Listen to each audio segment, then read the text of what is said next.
mengingatkan nih sebagai sesama perempuan, kita tetap harus waspada dimanapun karena kejahatan terhadap wanita nampaknya masih sering terjadi.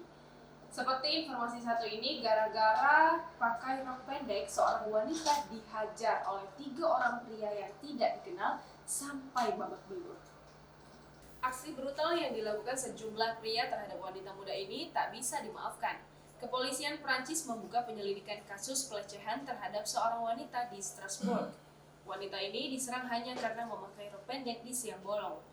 Wanita yang diketahui berusia 22 tahun dan seorang pelajar itu dihajar bagian wajahnya oleh 3 orang yang komplain karena dirinya memakai rok pendek. Melansir BBC, otoritas mengumumkan bahwa insiden itu adalah hal yang sangat serius dan tidak bisa diterima. Ketika diwawancarai di radio France Bleu Alsace, korban mengatakan dia tengah berjalan sendiri menuju rumahnya. Saat itu tiba-tiba satu dari 3 orang pria yang dia lewati berkata, "Lihat wanita yang memakai rok itu." 2 pria lainnya kemudian memegangi korban, sementara 1 orang pria meninju wajah wanita itu dan meninggalkan jejak lebam di bagian matanya. Setelah itu, para lelaki itu melarikan diri. Korban mengatakan belasan orang menyaksikan insiden itu namun tidak ada yang menolongnya. Wakil Menteri Dalam Negeri Prancis, Marlene Schiappa, yang mengurus bidang kewarganegaraan dan kesetaraan mengunjungi kota di timur Prancis itu dan membahas keselamatan wanita di depan halayak.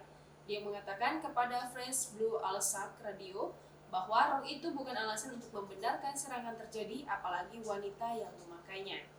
Dia juga mendesak orang-orang untuk menghubungi polisi jika mereka menyaksikan segala jenis insiden pelecehan di jalan terhadap perempuan di ruang publik.